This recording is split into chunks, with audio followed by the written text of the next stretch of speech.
So we've been speaking a lot about TikTok and social media and experimentation. And I mean, I think it's something that is at the forefront of a lot of writers and creatives' minds, particularly with the uncertainty over X, formerly known as Twitter. And I mean, it's something that I think about a lot too. And I think more people are going to be thinking about TikTok after this conversation. But I do wonder about, with X, they've now got the ability, if you become premium, you can put out an entire video podcast. So it's something I keep considering doing just to see what would happen. I mean, there's a little bit of a moral dilemma there too, that I don't really want to go premium, but if I try it for a month and then it results in, tens of thousands more views, it would feel like it's money well spent, even if it's going to somebody who it's not ideal. Uh, that's the dilemma for anybody who wants to have a platform anywhere because it is hard to find. And either you don't know who owns the platform or else there's something terrifying about, and again, because like saying that TikTok is partially owned by the Chinese government effectively, I don't think it is being bigoted or whatever to say that that's a little weird.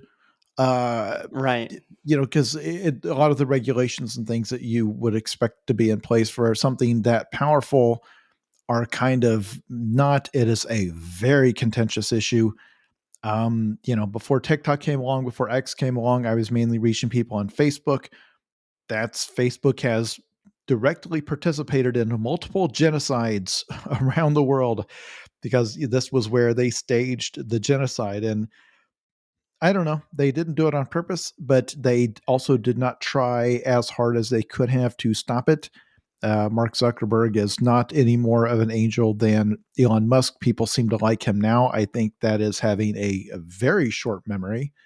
Yeah. All of these people, if you told them that your platform is bad for society, but also you can become a billionaire if it grows big enough, I think would take the $1 billion. I think most of Right. them, the guy that started Blue Sky is a former Twitter guy. Uh, Yeah. a lot of these tech people are either some form of weird libertarian or they're crazy or else they're just very fascist adjacent. And that is a very ugly thing to sort of just get used to. Like, oh, well, they're all like this. But they are kind of all like that to a degree. And I don't know what to do about it because they are standing in between you and the people you want to speak to.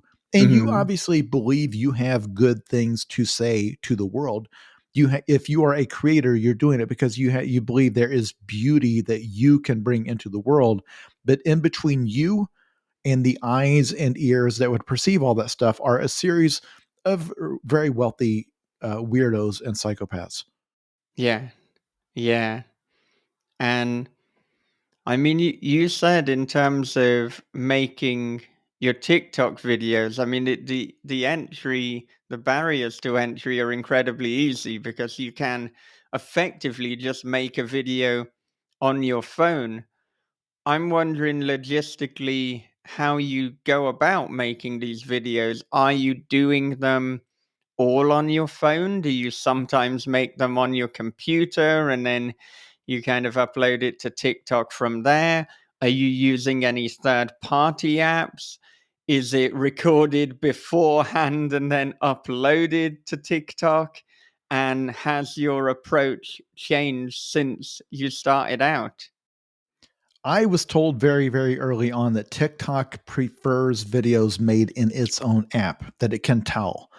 And there are plenty of high end creators where it is clear they are using a professional camera and a professional setup with professional sound. And then they're putting it onto a PC and editing software, and then they're uploading it. I've been using the app because I was told that it wants that, and I've just continued to because that for people who've never used TikTok, all of the editing tools and all those effects and stuff, that's all in the app.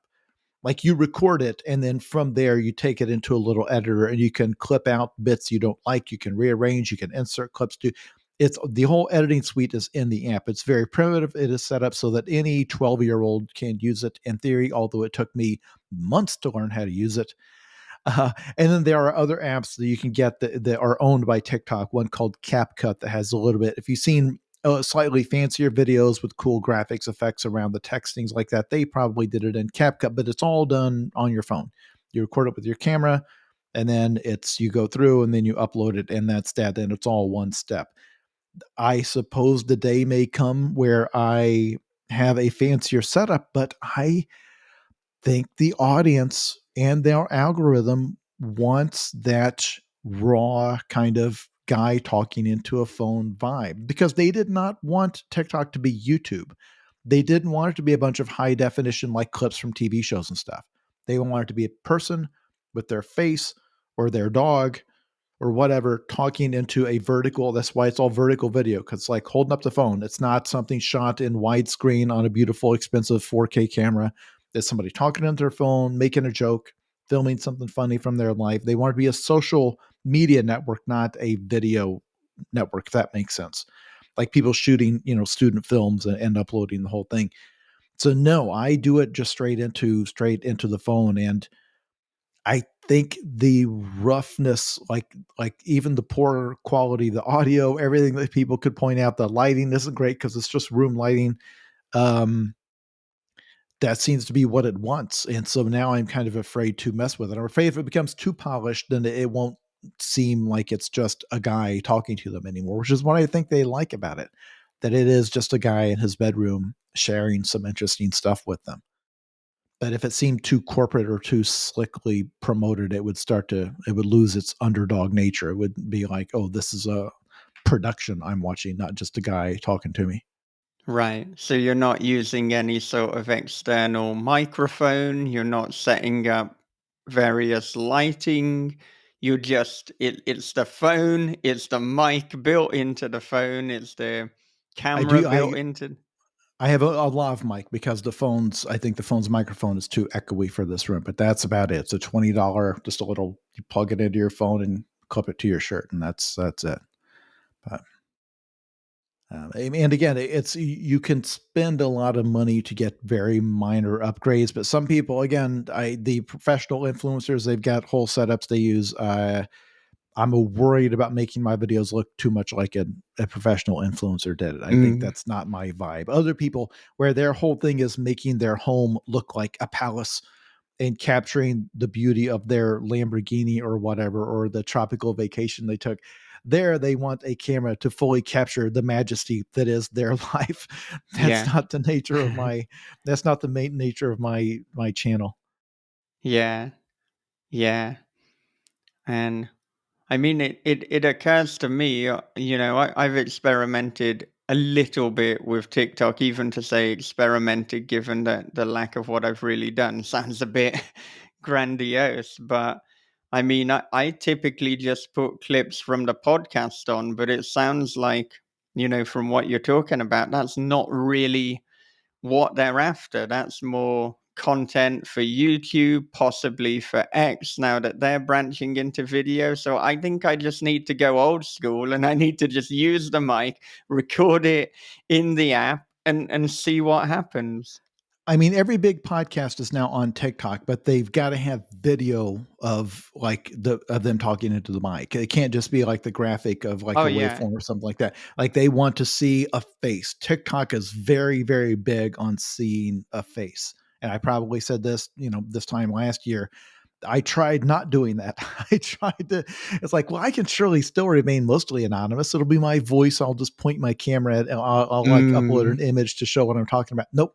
The algorithm wants a face, or if you're shooting scenery, it's got to be spectacular. Otherwise, if it's hearing a voice, it wants a face generally. So that's the thing. And this is what, again, if I could have it some other way, I I would. How are you guys both? How are you on doing video stuff? Bob, do you do video stuff in your life?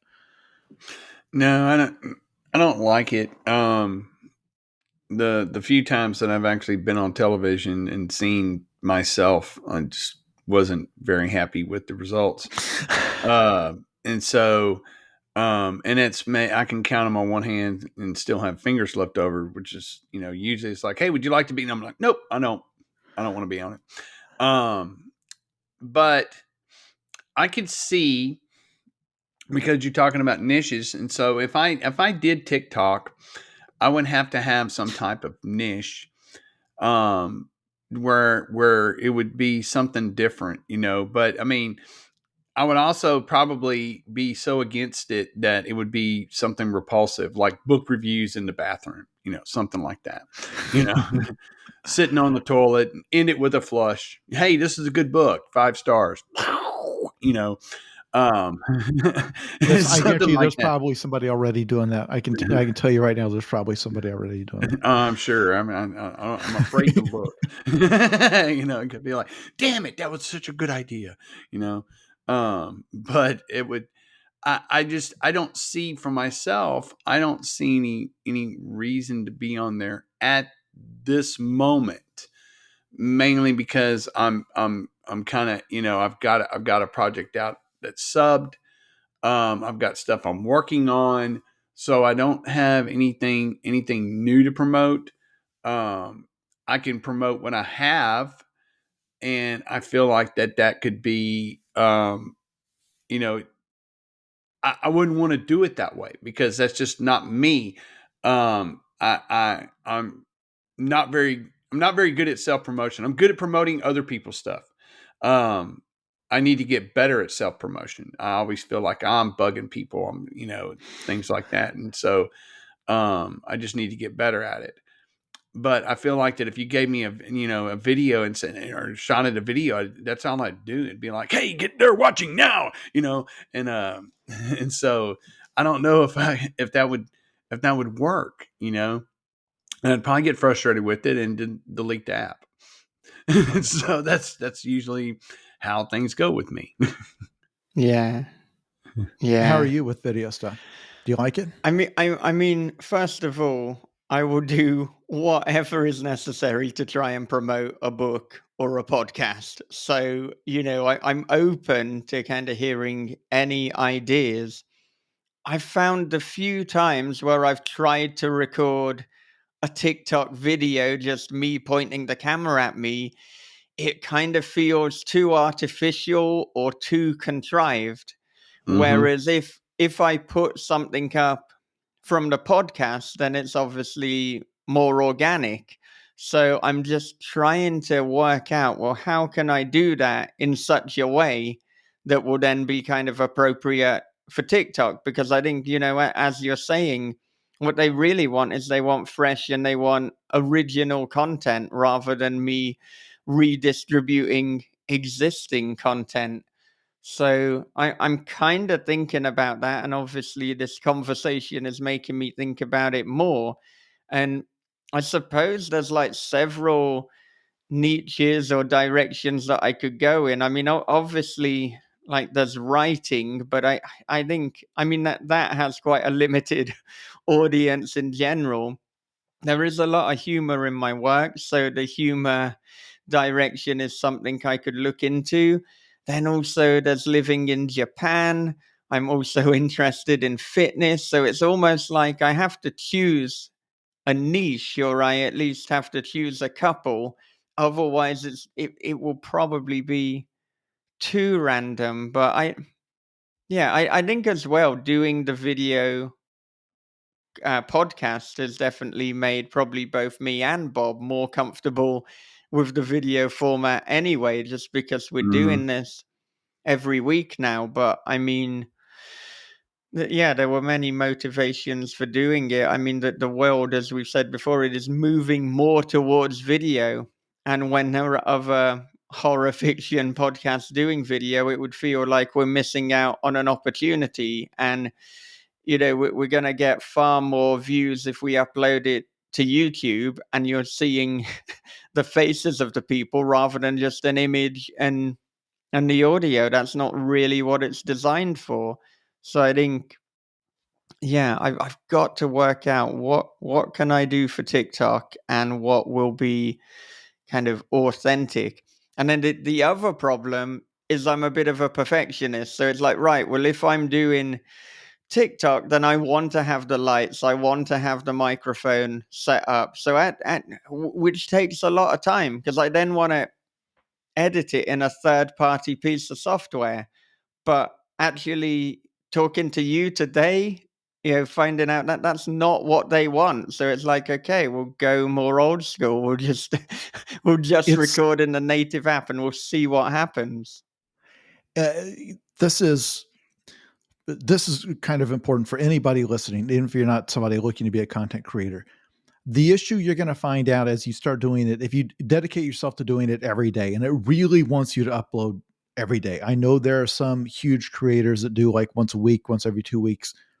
If you're not a superstar, if you want to build a following, it kind of wants you to do it every day. And the emotional and mental energy that you devote to it, it's not just a matter of the logistics of microphone, camera, making time, coming up with a topic. The the thing that's going to make your stuff unique, and again, I'm talking to anybody out there, is your personality, because there's only one of you.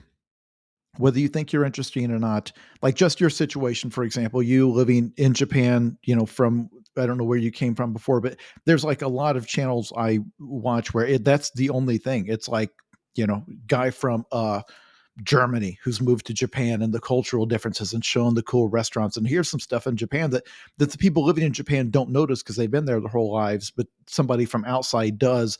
And it's fascinating because they're able to observe little differences and habits and things that are different about the culture. But what you find is you are giving a part of yourself to the machine, because the people watching, if you show up with a little cut on your face, all of the comments want to know about why you got the cut on your face. And so now that's content. Now me banging my head into the cabinet this morning, that's what my video is going to be about.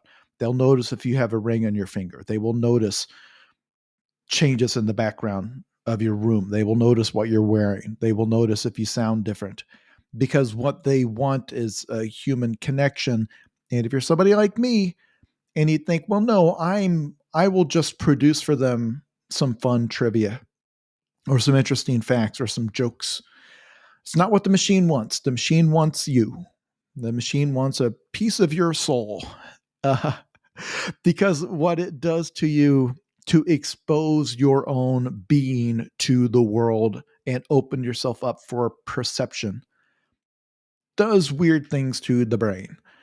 And where it seems like it's just, well, this is something I got to do for work. I got to get some video out there. I got to come up with some content. I got to make myself visible.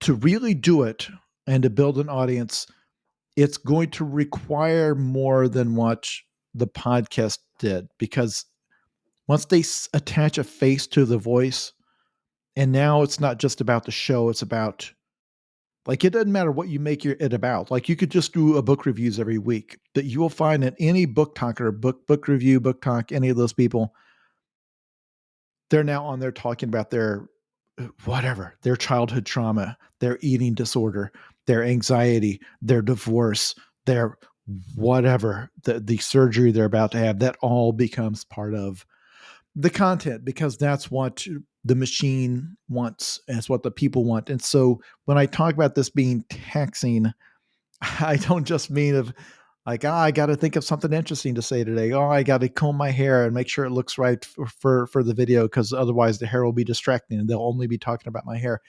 You'll find out that what it wants from you is more than that. And it takes a lot out of you, more than what you think, to the point that, as I keep saying over and over again, I cannot imagine being, say, a teenage girl trying to do this and trying to find some sort of a name for herself or gain influence or whatever, because I'm coming at this as somebody who is a fully formed adult. I was already a fully formed adult before I got on the internet for the first time.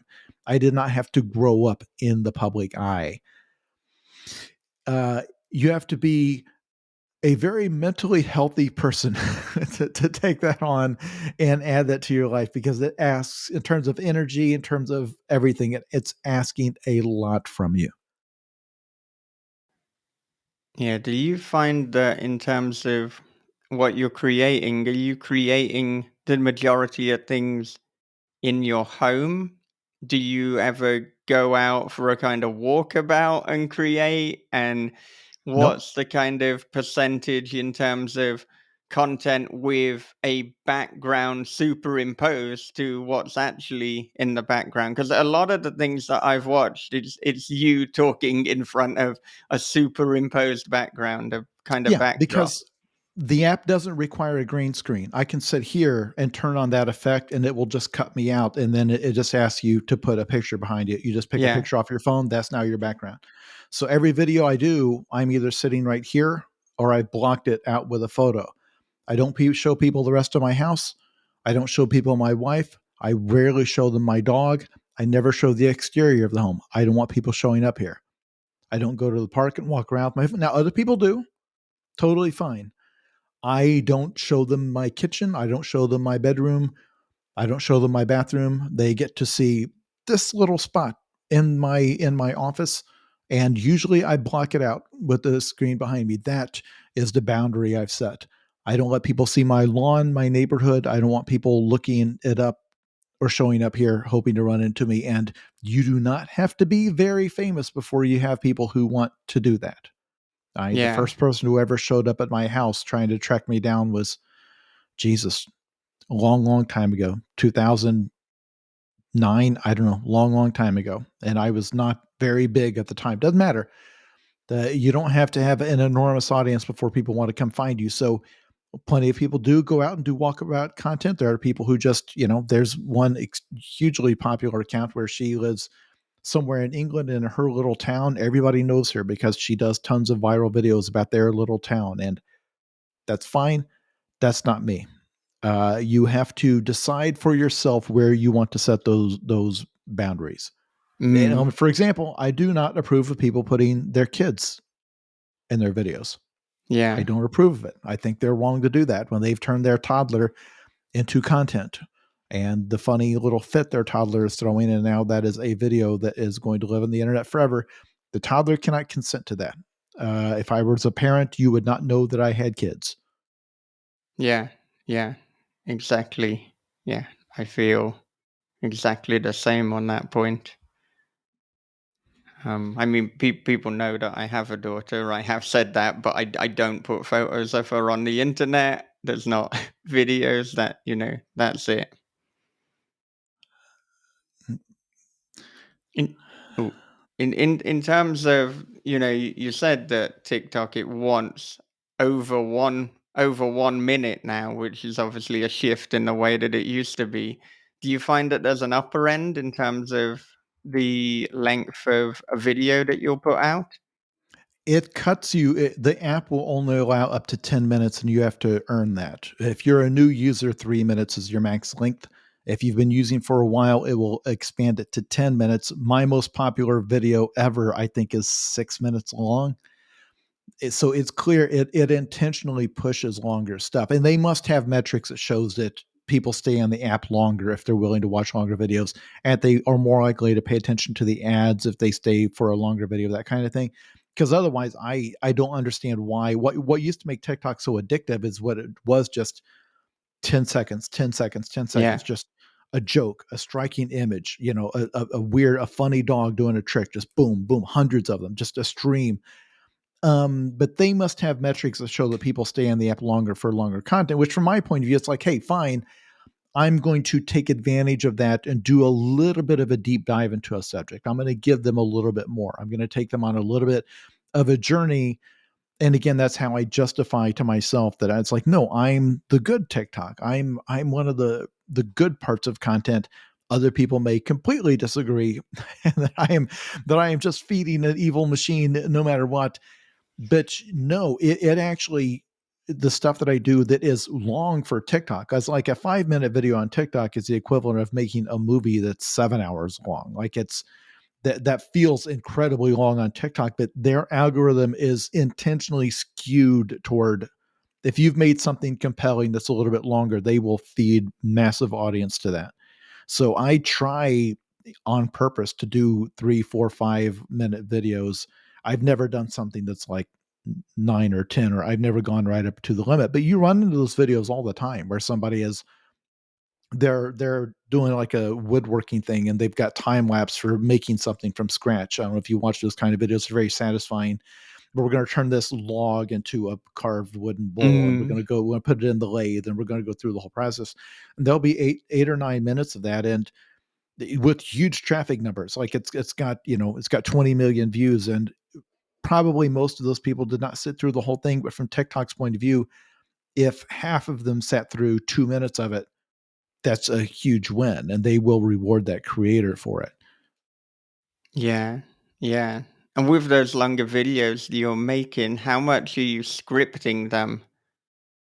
I don't script mine at all. I just do tons and tons of takes when I mispronounce a word. But again, I when I'm reading from a script, you can tell I'm reading. I'm not a natural enough performer to do, Mm. because lots of people do use script theirs. Like they'll have it all scripted out, and they've got some sort of a teleprompter app they can put on their, where it scrolls on their PC while they talk into their phone, so they're looking past the phone into it. Like they've got a teleprompter thing. I've if I tried to do that, it would just sound robotic. I'm not a performer of any kind. So mine, I just have the idea, and I will have like notes of what, broad notes of what I want to talk about, and then I just do it. And it will take me 3 or 4 or 5 tries to get through a single sentence because I will mispronounce 7 or 8 of the dozen words in the sentence until I redo it. Or if my phrasing is weird, I'll just keep redoing it. And I've got it down now where I can pretty rapidly just, because again, the app makes it very easy. You just hit a little back button and it wipes out your last clip, and then you just pick it up and go. And it's not like real video editing for TV or something, where if you're cutting from one take to the next, you've got to like have B-roll or something. You can just cut from your face to your face, and people are used to that kind of jump cut from YouTube. So if I mispronounce a word, and I can just stop and say it again and just clip out that little stoppage, and it's fairly seamless. Yeah, yeah. And probably the final TikTok question, which some people may be relieved, it's like, bloody hell, he's really stretched the mileage on this one. But you're talking about having the video kind of handheld old school. Are you literally holding your phone for those 5 minutes, or do you have some sort of stand? I own a stand. Again, I just hold it, but because again, I feel like that it's clear that's what people are used to. That the view you get from a person holding the phone in one hand and gesturing with the other, like that's a very natural thing. It's an Mm, unnatural thing to do in real life. On people who are used to watching video, it's just a very natural angle that we're all used to now. That a video that was clearly shot by somebody doing this, but lots of creators just have a little stand they put it on, and he holds it more still. But all of the flaws you get from holding it, that it's kind of shaky, that the angle is weird, all that, it's just what we're used to now. It's, we anybody's been watching YouTube or Snapchat or any of those, it all looks like that, so it doesn't come off as awkward or weird. yeah, yeah. Well, of course, you've got the new book out now. Zoey is too drunk for this dystopia. So, what was the origin story in terms of this specific book? Well, as these books have gone along, each time it's Zoe dealing with some aspect of her power. So the first book being futuristic violence and fancy suits is kind of an origin story, and so you see her where she's come from, and then over the course of the book, she kind of reluctantly assumes this power and basically gets roped into it. She kind of can't extricate herself from the situation.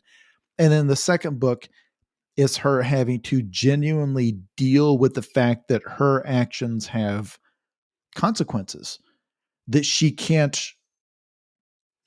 that she does not outside of the game anymore. She is part of the machine. She is partially at the controls of the machine. And so it is her realizing how much power she actually has and what it means and kind of how to wield it. And this is to me what science fiction is. It's asking, like, it's thought experiments. Because I think most of us have thought, what would we do with $1 billion, or what would we do if we were in charge of the world, or what would we do if we were president?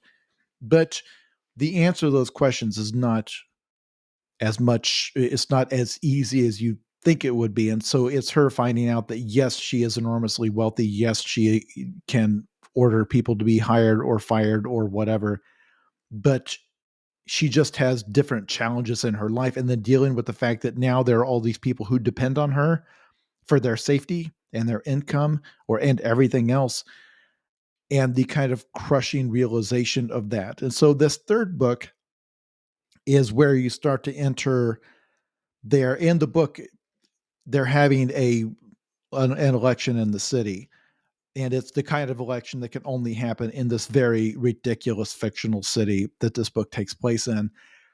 And she is not running, but she is one of the big money power players who kind of determines who wins. And then she is having to pick between one candidate that is corrupt and one candidate that is an authoritarian, possible future dictator. And her having to deal with the fact that no matter how much power she has, there's always a level of things that you can't control, and how frustrating that is, because she, at this stage of her life, is starting to embrace the fact that she does have some power. She is as deserving of that power as any of these other fools, but finding out the limitations of it's like, well, why do we still have to choose between two bad candidates? Why can't the machine itself be changed? And it is her trying to come to terms with the fact that at that level, you have associates that you have to deal with, or at least that people tell you have to deal with, where you are making deals with the devil all the time. And she is having to choose which devils she wants to deal with. And it is her, like, again, asking it again and again, why is it all devils? Like, where's the good politicians? Where's the good business owners? Where's the good? And the answer is that everybody who has elevated themselves to that position got there because of certain personality traits and certain things they were willing to do that other people weren't. And so it is a book about an incredibly tangled situation she gets into, where once again, she can't run away from her responsibility. She can't say, well, I'm just an innocent, powerless victim in all this. She objectively can't say that, but at the same time is realizing how intractable this system is to everyone, that everyone in it, that this is why you could have in our real world, you can have Donald Trump, who probably thinks of himself as an innocent victim, even though he's a billionaire and was president. Like, you listen to him talk, he talks like he is an innocent victim of the system. This system makes everybody feel like that. And that's what she's slowly finding out in this book. Yeah, I think a lot of us will say that we can't affect or we can't change a kind of major problem in the world. But I think if we're honest with ourselves, whilst we can't solve it, we can always do a little bit more. And it's this dilemma, I suppose, that we're faced with in terms of what will we do, what won't we do, and in doing stuff, and indeed in not doing stuff, how much is it going to affect us? What is it going to take from us? And it's, a deeply personal choice. And we even talked about it earlier in the show about having to, and for our jobs to survive, we are having to use platforms that are run by, these sociopaths. Or Yeah. I don't know if I'm using that word too lightly. I've not diagnosed Elon Musk, but he's clearly not a normal person or someone that I would trust with anything in my life. But that's where the power lies. And it's a case of where it's almost like you can just voluntarily not play the game. But if you play the game, you're playing ball with some very dark personality. So in Zoe's case, her situation is what all of us face, only it's cranked up to 11 because that's the nature of fiction. But all of us, how many of the people listening to this, how many of you have jobs where you're pretty sure the company you're working for is evil, or that your CEO is evil? But what's all of the competing companies are also evil. It's like, which internet service provider is the good and holy one? Is it AT&T? Is it Comcast? Is it Verizon? which is the good-hearted ISP. It's like, oh, come on, that's not how this works. It's like, well, this is my area of expertise. This is where I'm gonna. So to be a part of the machine, you at some point have to be okay with, well, I'm going to be the good part of the evil machine. And so what Zoe is facing, I hope it's relatable to everyone, because she is someone who has grown up in poverty. Her mother was poor and never thought she would even be participating in the machine. Like, she was cut out of capitalism entirely. And that now she's one of the people supposedly in the cockpit of the capitalism plane, supposedly at the joystick, and still doesn't feel like she's in control. And I think all of us, if you're someone who has moved up in your field and become very successful, you will still feel like, I'm at the mercy of currents that I don't understand. So that's what these books are about. It's about someone trying to deal with a world where they feel powerless no matter how powerful they get. No, yeah, I definitely relate. That's why I don't even try for manager jobs anymore, because it makes me part of the machine that I despise so much. I have I work for a large corporation, and the money's good and the benefits are good, and that's it. That's where I'm at. It's not my passion, and so I know that feeling. It's, you know, people are like, why don't you go in management? Because it's not going to make a difference. Sorry, just it's not. But I think that you have people who would say that, well, for example, well, I work for, it's a guy who worked for just a small company or a family owned business, and would have said that these people were bigger scumbags than any company I ever worked for, because they may have said, well, with a big corporation, at least we were a union, at least I had a union rep, or at least you had some, they had an HR department to complain to, where some of the worst job situations I've ever heard of were people that were working at small startups where there's only like 5 people working there, and there's no HR department because it's 5 guys. So it's you and like 5 bros who all knew each other from college.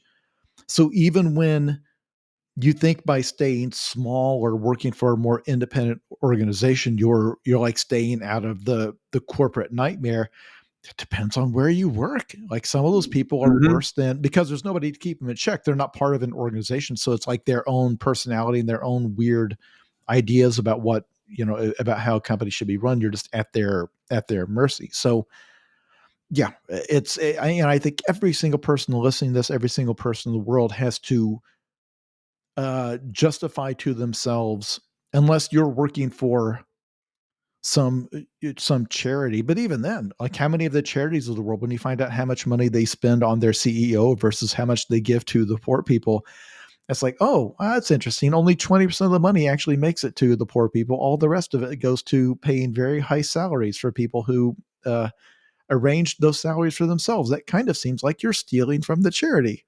But then they would say, well, no, this is what CEOs pay. You can't run a charity this size without hiring a guy making $2 million a year. And at every stage, everybody's trying to rationalize their place in the machine at the end of the day. Mm-hmm.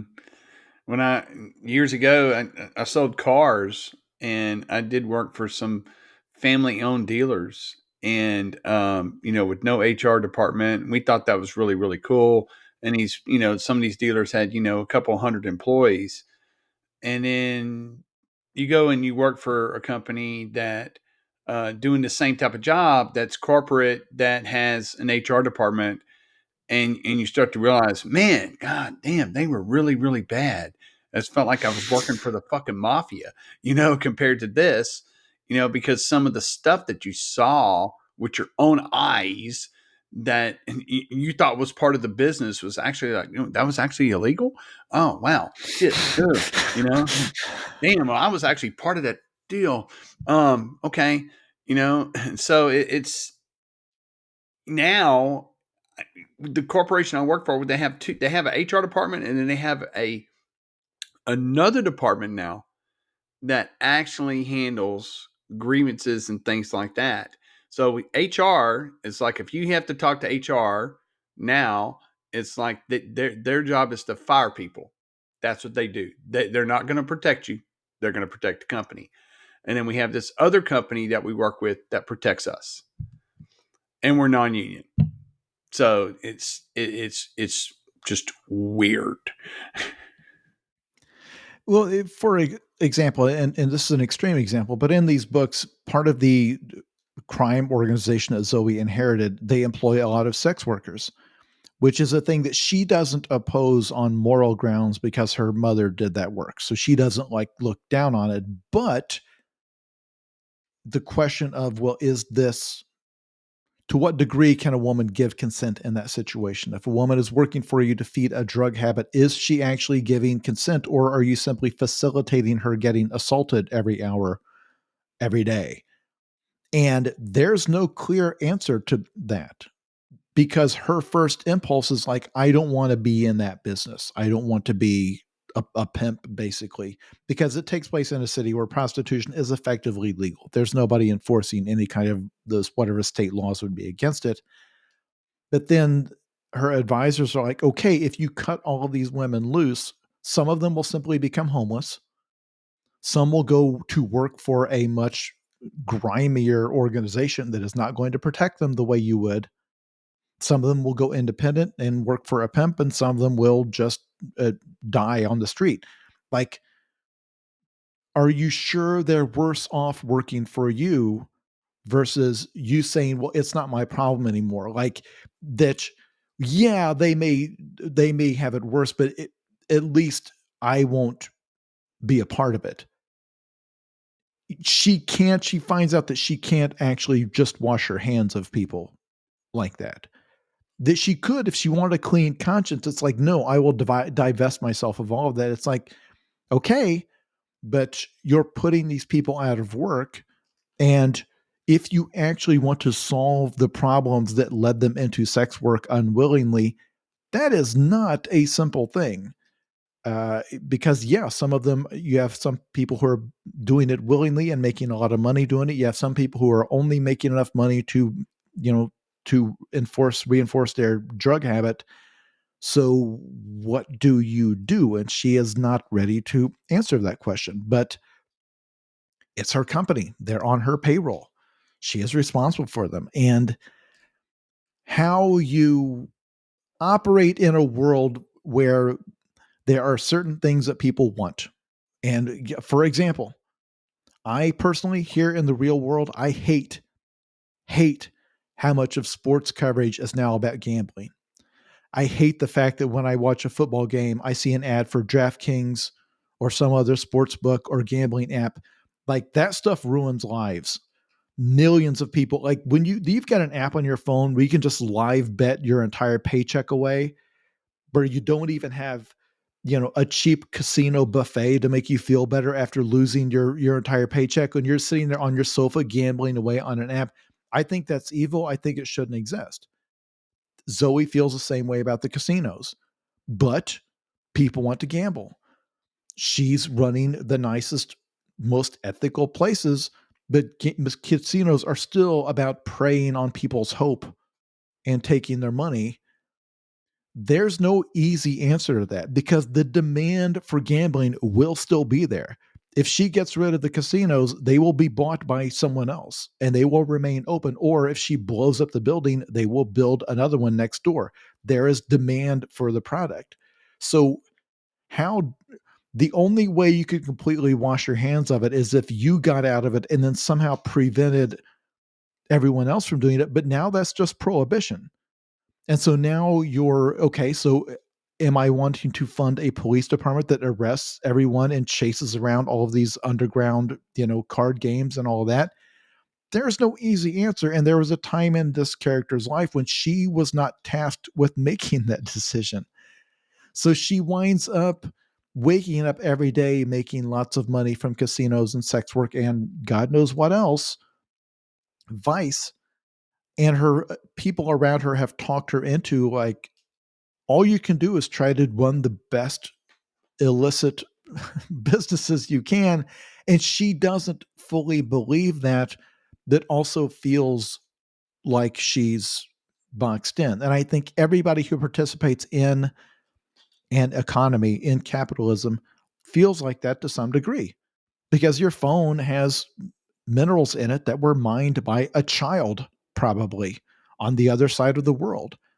And if you bring that up to somebody, it's like, well, it's, what am I going to do? I've got to have my phone. I can't, what do you want me to do? It's not up to me. It's like, your dollars supported it and we'll continue to support it. And every day we kind of just eventually convince ourselves, well, if I didn't buy the phone, somebody else would. And, if we didn't have those mines, then the Chinese would just buy up those mines, and they would probably treat the workers even worse. So you can tell yourself whatever you want to tell yourself, but at the end of the day, we are all participating in it to some degree or another. And I think as you rise through the ranks and as you make more money and as you gain more power, you go from working for a business to owning a business to owning multiple businesses. I think you never stop feeling that way. I think the guy that owns the used car dealership tells himself that, well, if I didn't overcharge on these cars to these suckers, somebody, they just the dealership down the street would do it. It's either me or somebody else. If somebody walks in, they've got too much money, they don't know what they're looking at, they're willing to overspend on a Jeep that's not going to be worth anything in 2 years. If I don't take their money, somebody else will. Everybody tells themselves a story that lets them sleep at night, right?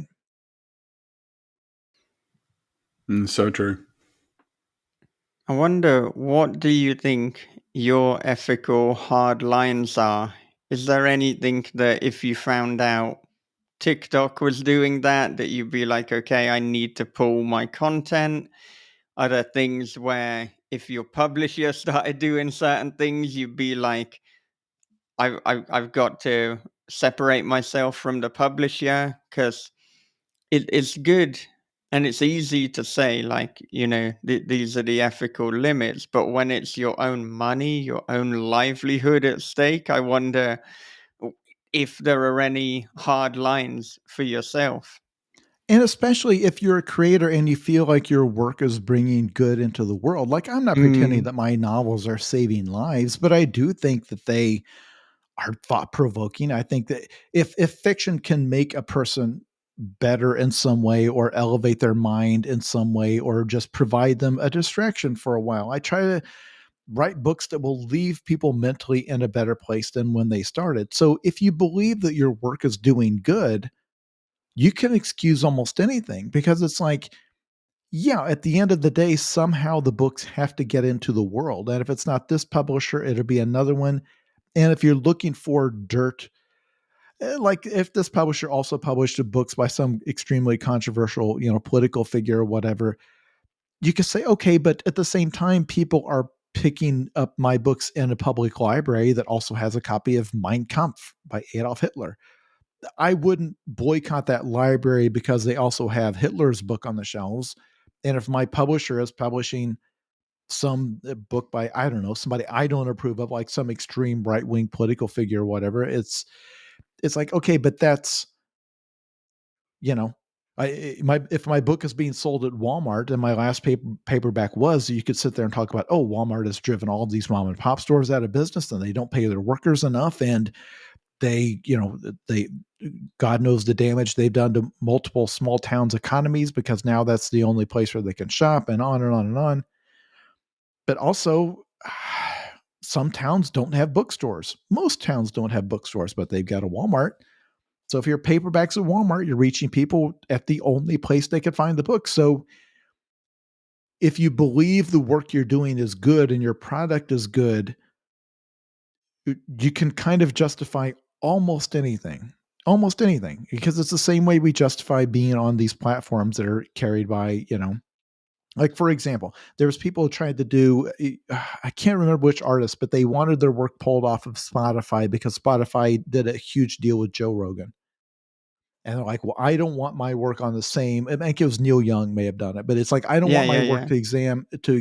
to exist on the same app that has this podcast.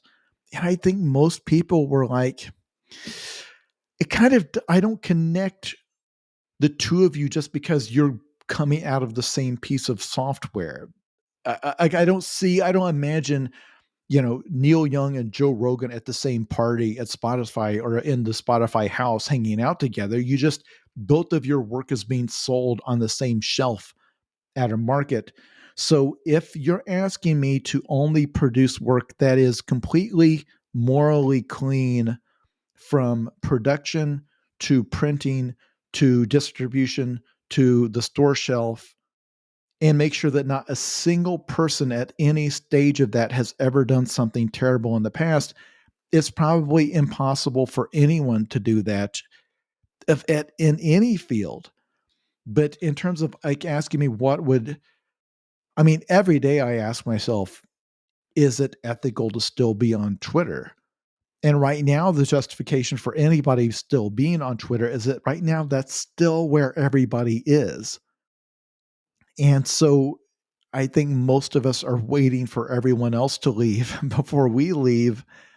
But it is completely rational, in my opinion, for somebody to say, yes, Elon Musk sucks, but why do we lose this community we formed because he sucks?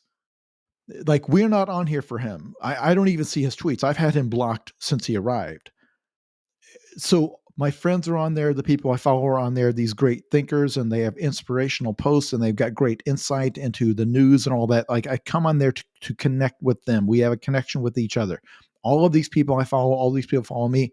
Why does this guy get to come in from the outside through a single stock deal, get to dissolve that? Like, shouldn't we get to continue having our community and exchanging our ideas and trying to make ourselves smarter and better, regardless of a scumbag owning the platform? And you would be equally justified to say, no, you're enriching the scumbag. You're creating content for free for the scumbag's platform because he's selling ads against your posts. You can make the argument either way. And if you say that ultimately it's just being very self-serving, that you're on there because it advances your career, that is also very, very fair. I do not doubt there's a line that will be crossed with Twitter where I will finally just walk away. As of today, I'm still on there. A week from now, I don't know. I honestly don't. And I don't know the right thing to do. And I don't know this. There's not exactly an existing like moral code for this, because Twitter existed before Elon Musk showed up and it was always bigger than him. But he's turned it into such a reflection of his own personality and the weird place his personality is now, where it's all about just trying to trigger the libs at every stage. I hate going on there. I spend less time on there than I ever have. There's more toxic stuff being elevated into my feed than ever before. If I leave, it probably will be less of a moral or ethical walkout or protest and more just that I hate it. Yeah. Yeah. Mm-hmm. And I mean, like we said before in the first hour, I'm not convinced that Elon Musk is necessarily much worse than any of the other owners of any of the other social media platforms. So I feel if I left Twitter based on that, then to not be a hypocrite, I'd probably have to leave. I would expect every single social media platform. I mean, I'm not sure that I see Elon Musk to be worse than Mark Zuckerberg, for example. Mm-hmm. Well, let me put it this way. I have my mortgage through, I think, Bank of America or one of those. Do you know who the CEO of Bank of America is? I don't. No. Do you know who the CEO of Wells Fargo is? Do you see what I'm saying? Like, the only difference between Elon Musk is that he wants to be famous, so he's constantly out there. But the guy that runs any of the huge companies that you deal with, I don't know who the CEO of my internet is through. I think AT&T. I don't know who the CEO of AT&T is. He could be a scumbag. He could be an extreme far right wing religious whatever. It could be some sort of a sex predator. I have no idea. I don't know his name.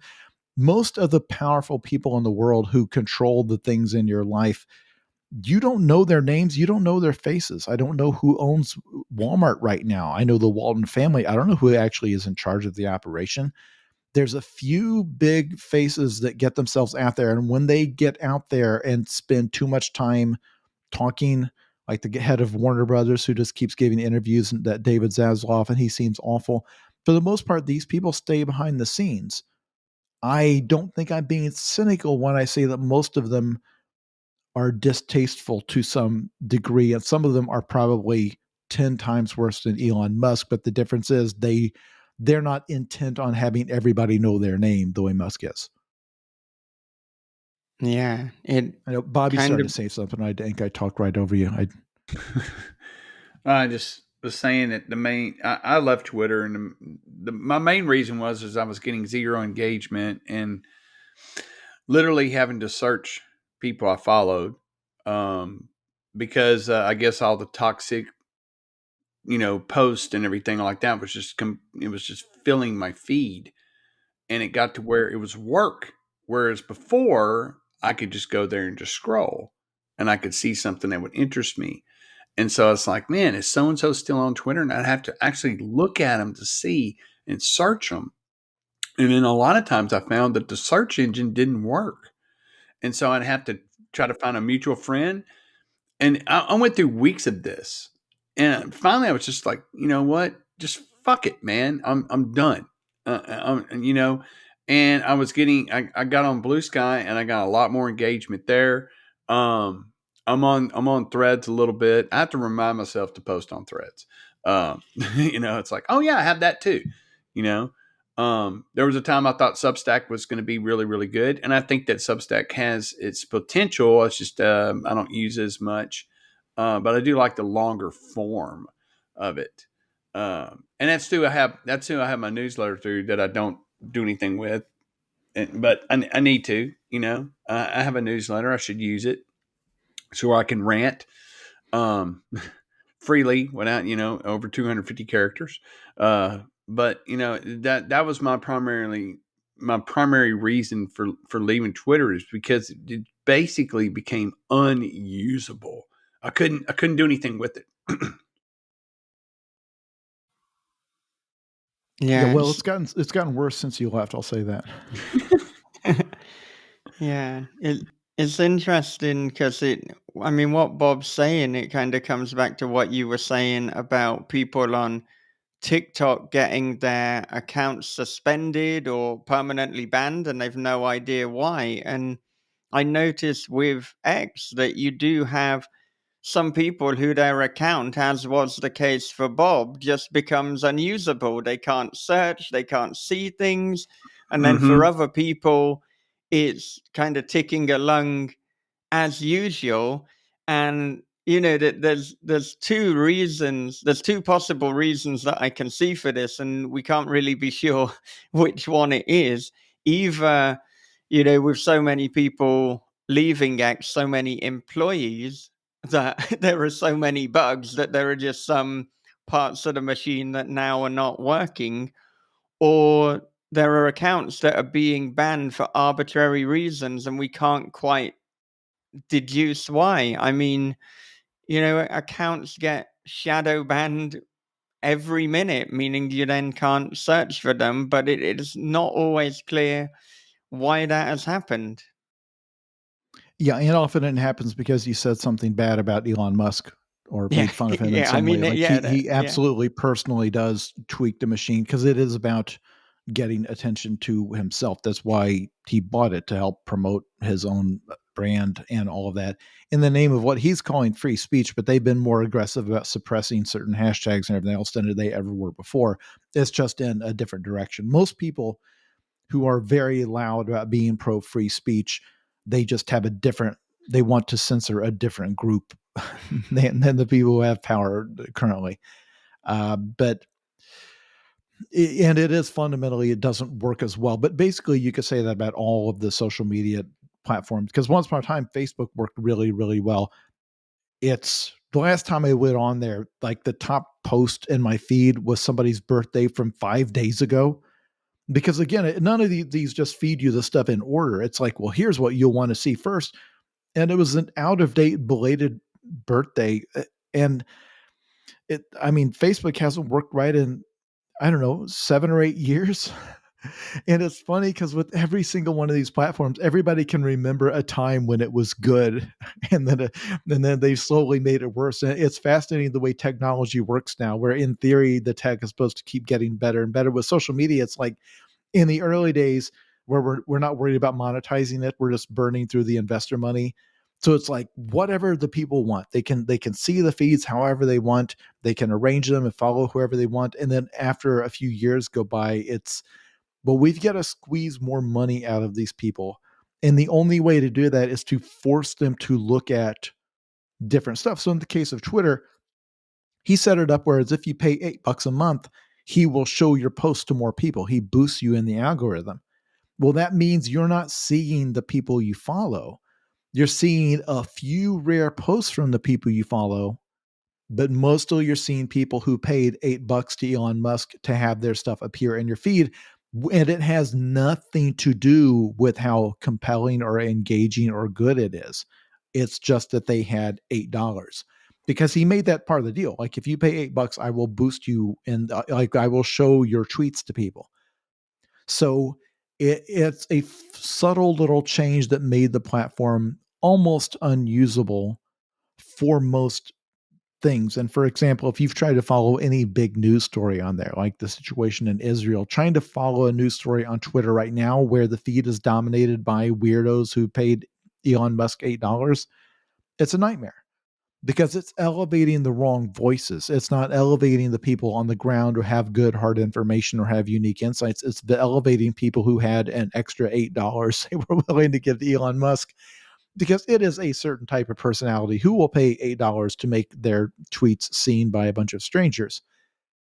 That's I've seen so many of these sites that I felt like I got a lot of good out of become useless to me. Facebook is only good for reminding me of my family's birthdays and when Mm. they post their pets.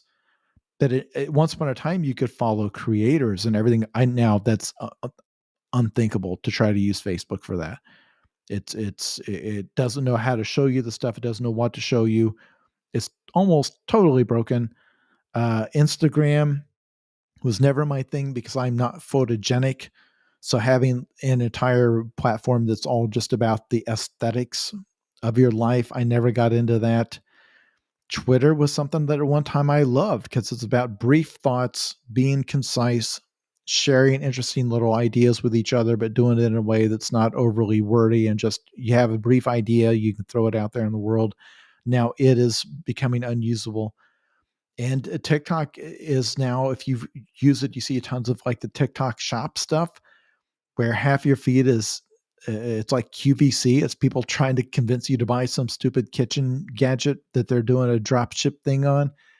So all of these platforms, it is weird. Whereas time goes on and they decide they're not squeezing enough money out of the users, it always makes them worse, and you're kind of just hopping from one to the next as they degrade over time. It's very strange. Yeah. Yeah. Well, I wanted to ask a writing question before we run out of time. And Sure. of course, with Zoe is Too Drunk for This Dystopia, as in fact I would say is the case for all of your books, they can either be read sequentially as a series or they can serve as a standalone. So I'm wondering, what do you think some of the challenges are in doing this? And what kind of tips might you give to somebody who also wants to write a book in a series, but have it so that people can pick it up as a standalone should they wish? Oh, to be clear, it's a nightmare because you have to begin every book and reintroduce everybody. But my thinking is that if it's been 3 years since the last book or 4 years since the last book, people don't remember what happened in the last one anyway. So you might as well reintroduce everything from scratch, but you can't. It has to equally work for someone who just read book 2 yesterday, because some people did. Like they heard about this book series, and so they got both of the books. The first 2 books are on Kindle Unlimited for free if you have that. So they raced through both of those and then read book 3. So some of the people have all of that stuff fresh in their mind. Other people either have read none of the previous books or they read them years and years ago and have no memory of what occurred, who the characters are. So you have to jump into book 3 and on the fly establish who these people are, what the relationships are like, and what's the thing that's going on today. And you have to do it in a way that you can't stop and explain it right to the reader and break the fourth wall for the most part, unless the way I do it, you play it as a joke.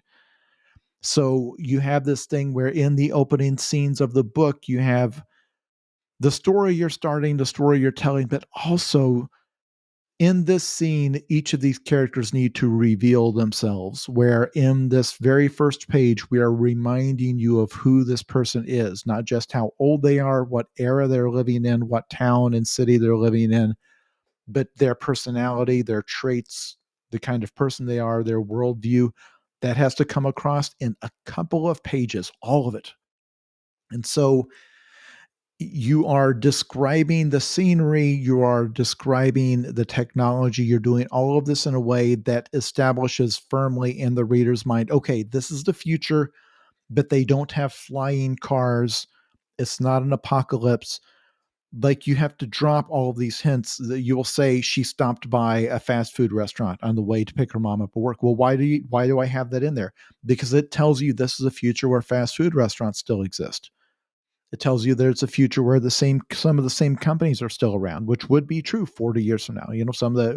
They will probably still have McDonald's and Chick-fil-A, 30 or 40 years from now. So all of those little things that seem like throwaway details, it is secretly reminding the reader and informing the reader of where we are, when we are, and then the first actions you see the character take.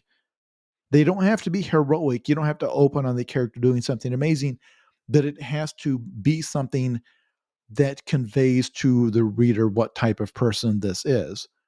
So trying to come up with an opening few pages that does all that is a nightmare. It is extremely difficult. And I read many book series by some very famous authors that don't do it well, in my opinion. That it kind of either depends on you already knowing and carrying who they are, or they're having to basically stop and say previously on where a character will look at the character next to them and say, well, you remember when we fought those vampires last year? Like it's something that two people would not say to each other if they both actually remember that thing.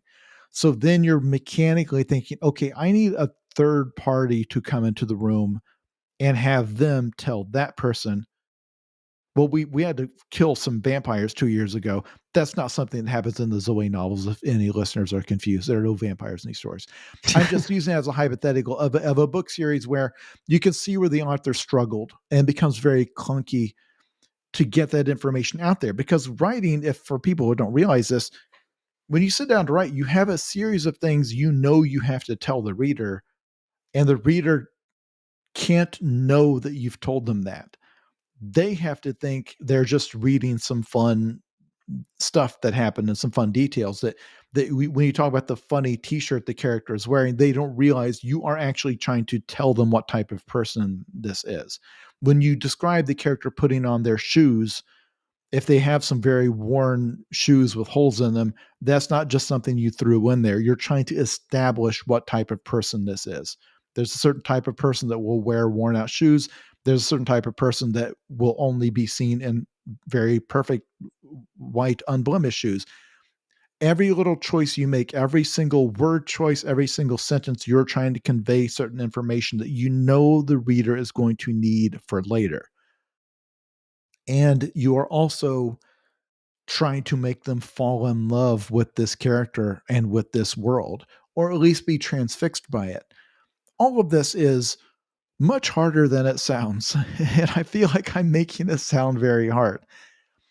But I think even if you were writing a serial where it is, book 4 left off in a cliffhanger, now you're picking up with book 5, like a fantasy series would do, even then, I bet if you picked up the third Game of Thrones book and you looked at the first Tyrion chapter and the first Cersei chapter, he is very careful to make sure that you are catching Tyrion doing and saying something that is quintessentially Tyrion. Like this is reminding us of who this guy is. You're getting a real good little snapshot of his personality. He's a smart enough writer that he knows, even if you've read the first 4 books and you're now on book 5, that you're certainly going to remember Tyrion, but there's some other side characters where you're not necessarily going to remember which guy they are. So you've got to remind the reader that this guy is the psychopath, which is a lot of the characters in Game of Thrones, I guess. But you've got to remind them that this warrior is the very honorable and uptight one. Like,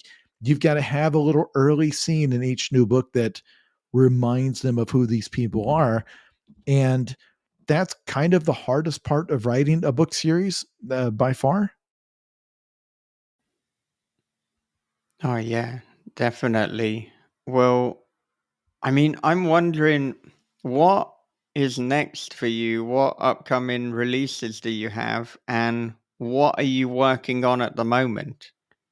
I have a book coming next year that is a brand new standalone novel that is not a part of any series.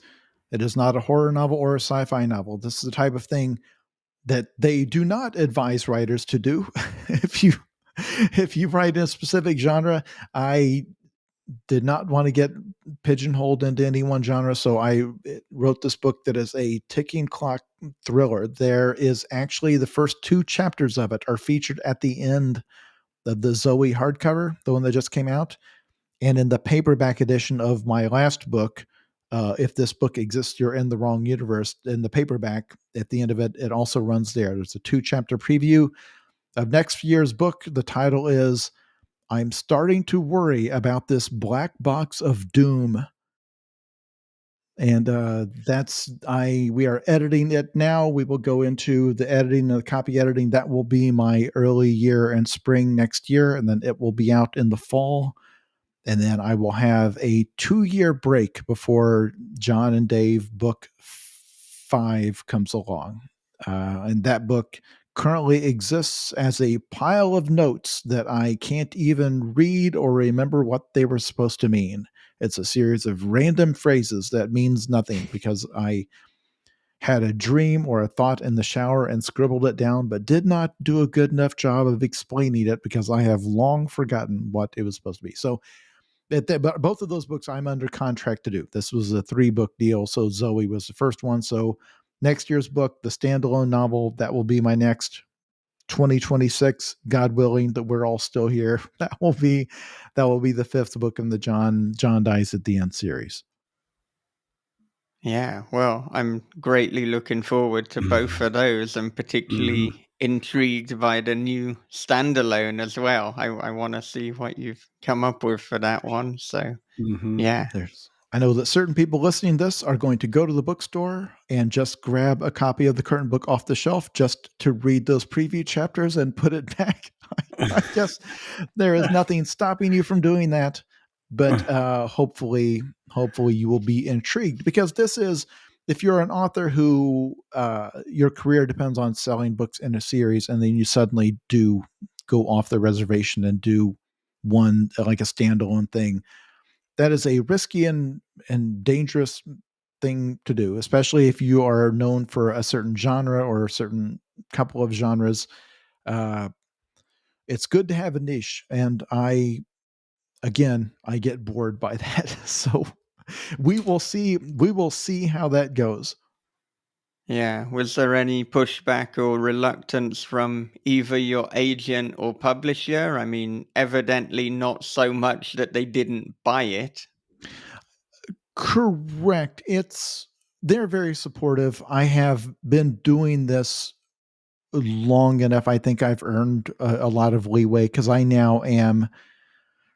actually have to stop and count how many books I'm 7 books into my career. Um, and they've done very well. So I think other writers would get a little bit more pushback. For me, it's more about how much of an advance are they willing to pay. Like, they'll pay a lot more for another John and Dave book than for this one, but it's fine. It really is. And keep in mind, I mean, Stephen King famously, I think, would have preferred to be a fantasy author. But his first book, Carrie, was a runaway success, and his agent was like, what do you want your next book to be? And they decided on Salem's Lot, which he had written beforehand, but it hadn't gotten it published. And he's like, you understand, you do another horror novel, you're a horror author now. And he was kind of like, he's like, I think I'm fine with that. Then tried to write a fantasy novel, Eyes of the Dragon, and fans hated it. The backlash to that was so fierce, he wrote a book about an author being tortured to death by one of his fans, Misery, and was going to write it under a pseudonym. He was going to write that as a Richard Bachman novel, but that was Stephen King expressing his frustration with the fact that when he tried to do fantasy, his readers turned on him. And then finally, years later, after he had 7 or 8 bestsellers under his belt, started doing The Dark Tower, which is straight up a fantasy series. I think that's what he would have preferred to have done all along, is just the book that hit first was Carrie, and it happened to be horror. So every author deals with this. There is more. See, there's always more success and money to be had in a niche, because you have certain, like I'm on a podcast called This Is Horror. Like you have a bunch of magazines and influencers and outlets that know your work and publish and talk about your work. And if you're part of the genre they talk about, you build that relationship, and that's what builds you up. It's like you are known in the horror community, you are known in the slasher community or whatever. And the more reliably you can publish just in that genre, the better off you'll be. I just get bored very easily. That's the thing. I could not do just horror or horror comedy the rest of my career. I just couldn't. I Yeah. get bored too easily. So yeah, and again, to be clear, it's possible that no one will buy this next book. You can't live your life afraid of that happening. You have to put your stuff into the world. Yeah. Yeah. And to be honest, these days, this might as well be called This Is Cool Shit That Michael and Bob Like, but unfortunately, it doesn't have such a ring to it. So we are This Is Horror, but we deviate greatly, Well, you these talk to days. Chuck Palahniuk, like, yeah, it's for the Right. exact same reason. Like you eventually just you want to pursue what intrigues you, and it's not just going to be the same thing every time. You any creative mind, because this is the thing when you hear about, for example, actors leaving a popular TV show. It's like, well, why'd they do that? It's like because they wanted to do something else. It's like, oh yeah, but that show, everybody watched that show. It was a gold mine. They should have stayed on there. It's like, yeah, but that's not what being a creative is about. You want to do new Yeah. stuff. That's the whole point. You want to do new stuff. So I hope that enough readers are along for the ride, but we'll see.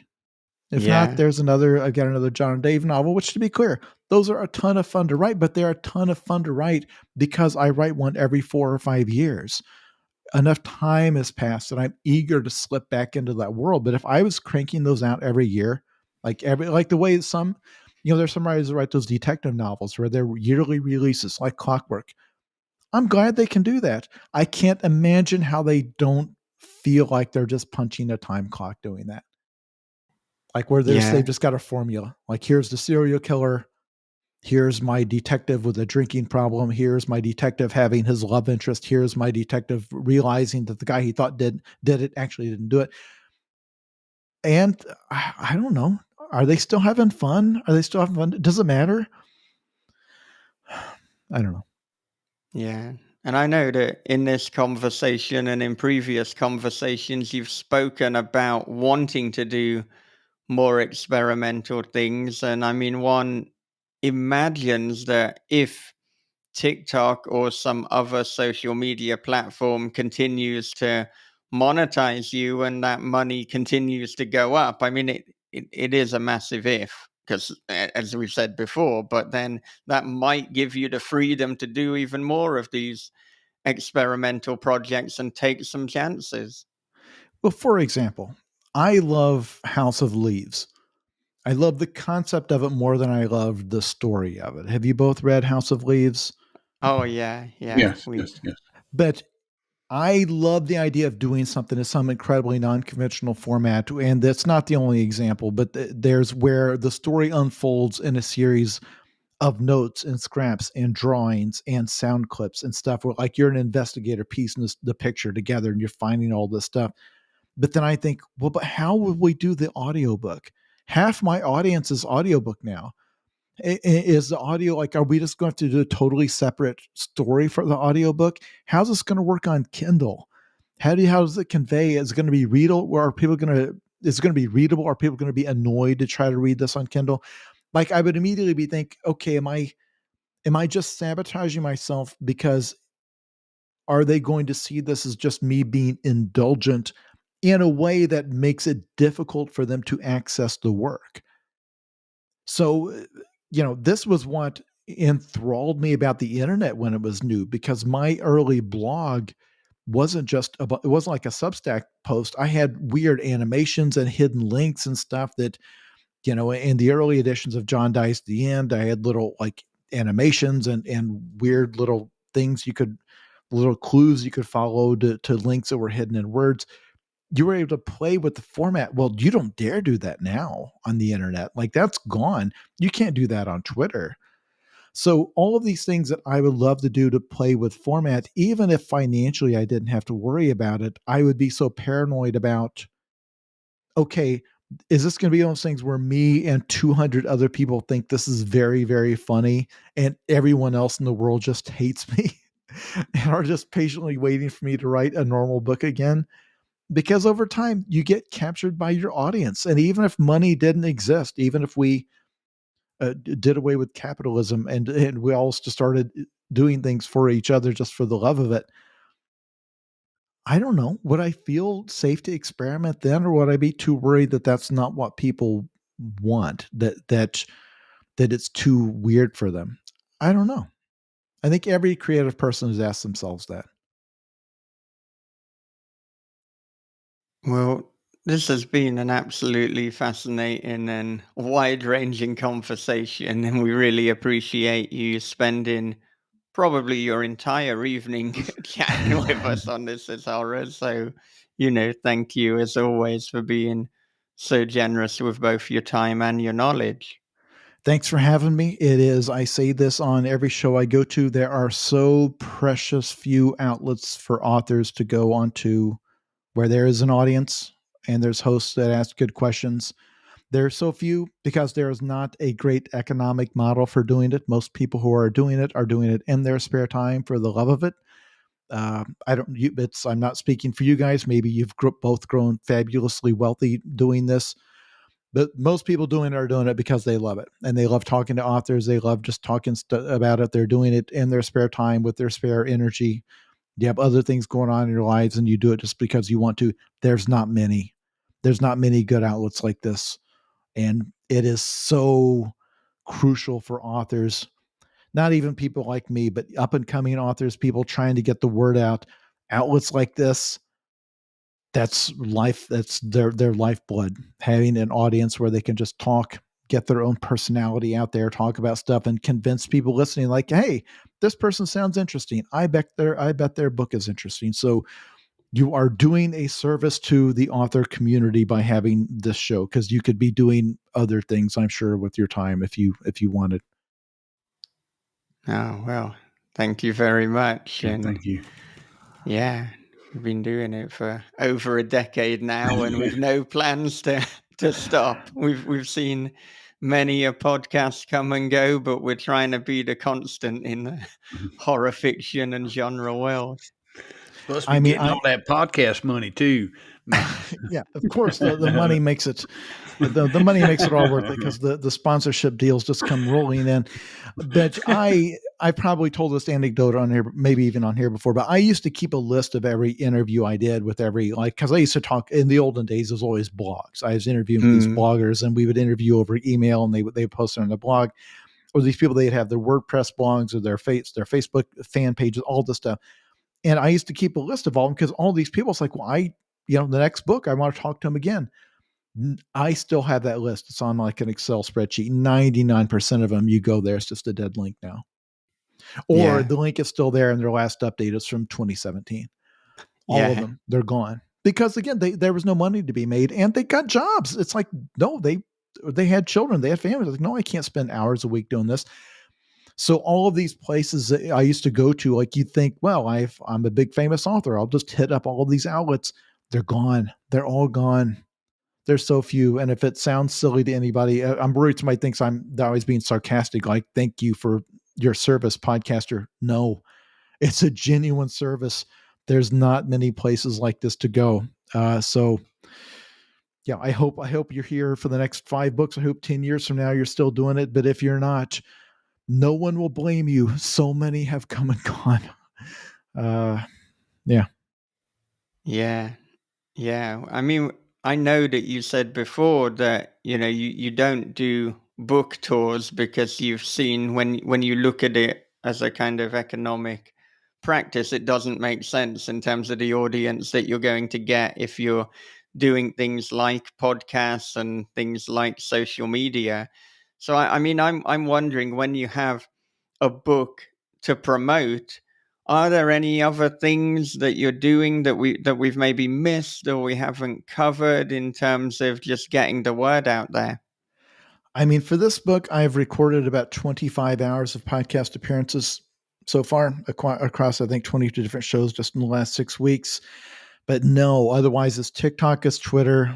I'm on Threads and Blue Sky, and I maintain a Goodreads page. I am on Reddit, so I do a Reddit AMA on release day. I got asked over 400 questions and answered as many as I could. I stayed on there all day doing that. But I also maintain my Instagram account. I still have my old Facebook page I update. I still have my Substack newsletter that I update regularly. The only way I know to do it is to be everywhere because the audience is fractured. There are people who never Yeah. want to look at TikTok. They hate it. They are only on Twitter. There are people who cannot tolerate Twitter. They only want long form blog posts. There are people who don't want any of that. They only want to watch videos. There are other people who don't like any of that. They only like to hear me on podcasts. Those are people who message me constantly saying, "Why don't you have your own show?" Well, it's 100 times harder to have your own show than to just show up on somebody else's show. Yeah. I'm not going to have to edit this. I walk away and I'm done. You're the one that has to deal with the platform, upload it, all that crap. The shows that have advertisers, they have to deal with the advertisers, Yeah. do the ad reads, the ad breaks, all that junk. I don't have to deal with any of that. But everybody out there now, because of the way the media landscape is, everybody wants something different. And the only thing that I don't provide is long form video. I have a YouTube. All I do is upload my TikToks. I don't sit down and do a 2-hour long explainer on something. That's the only place I'm not. Otherwise, if you want long form text, short form text, long form audio, short form text, I've got you. I've got you. I've got all of those, and that's 80% of my life. My life is 80-20, 80% promotion, 20% writing books, and that's doing what appears to be the bare minimum promotion that will get me by and let me do it as a full-time job. Because I if I could do more, I would, but I have exhausted myself. I'm very tired. I'm right now because for people listening, my book came out a little more than 2 weeks ago. So that Yeah. period running up to release and immediately after is exhausting. It is mentally exhausting. Yeah. Yeah. And in terms of the writing part of your day, is that something you typically get done first thing? Do you have a set time or a set writing routine? I've tried all different routines. I've been told that you're better in the morning. It takes me like 6 hours to wake up. I'm sorry. I'm it takes so much coffee to get me going. There are writers who say, "Well, no, what you do is you get up at 4 and then you write and then you get the kids ready for school and on and on." It's like your mind is fresh, and my mind is not fresh at 4 a.m. or at 5. I admire people that can do that. The authors are like, I get up at 5 a.m., I go for my run, I come back, I write for 2 hours, I get the kids up, take them to school, and then I write for 2 more hours until noon. And I write early because that's when my brain is fresh. If you read a book that I wrote purely from 5 a.m. to 8 a.m., it would be gibberish. It Yeah. would be a series of complaints about my various body aches. I am in an extremely bad mood for the first half of every single day. No, I'm better off writing in the evening. Sometimes I'll pull an overnighter and write late into the night. Some of my best writing, the stuff that I wrote at 4 in the morning after being awake for 22 straight hours. I've never had like a healthy writing schedule the way other people claim they do. The ones that can do it, bless them. That's never been me. All Are you right. a morning writer? Do you have like a good healthy schedule for doing it?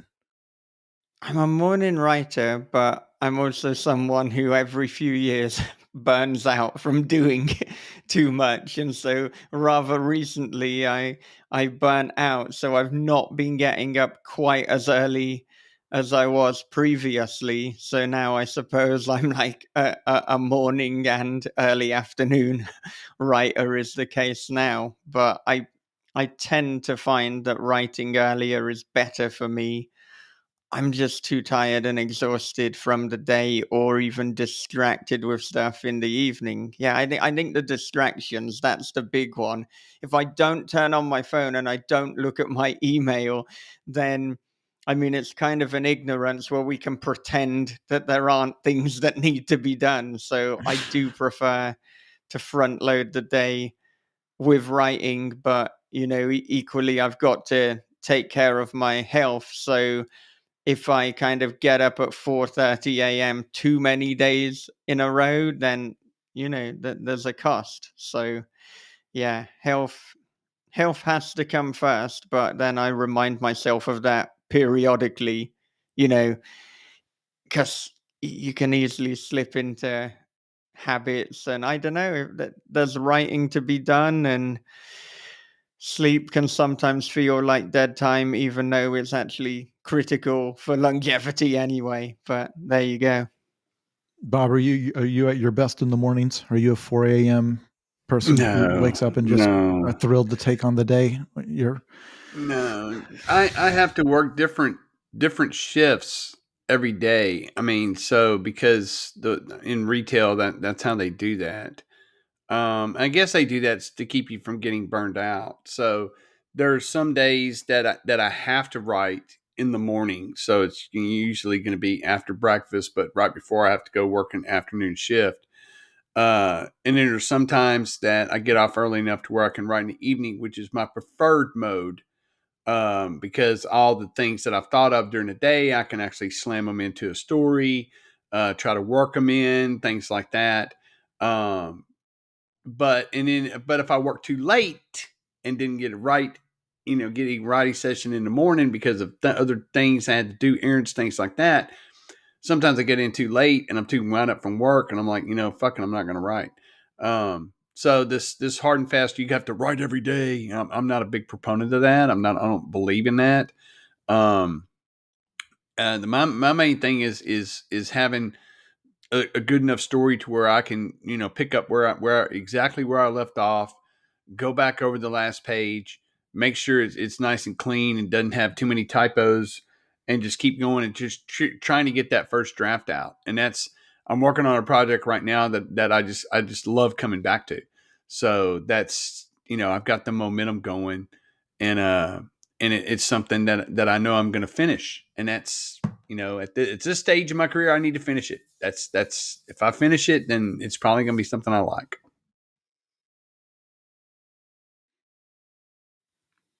All right. Well, did you have any final thoughts that you wanted to leave our listeners with?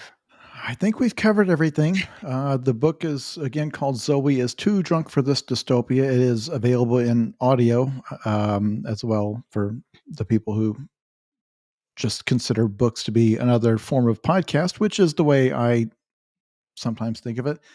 Uh, if you want to see me on TikTok or any of the other social networks we mentioned on the show as being cancer on society, I am also using them. So my username on all of them is Jason K. Pargin, Pargin. But if you just search my name on Google or anywhere, whatever one you use, I'm probably on there. All right. Thank you again for joining us. And thank you.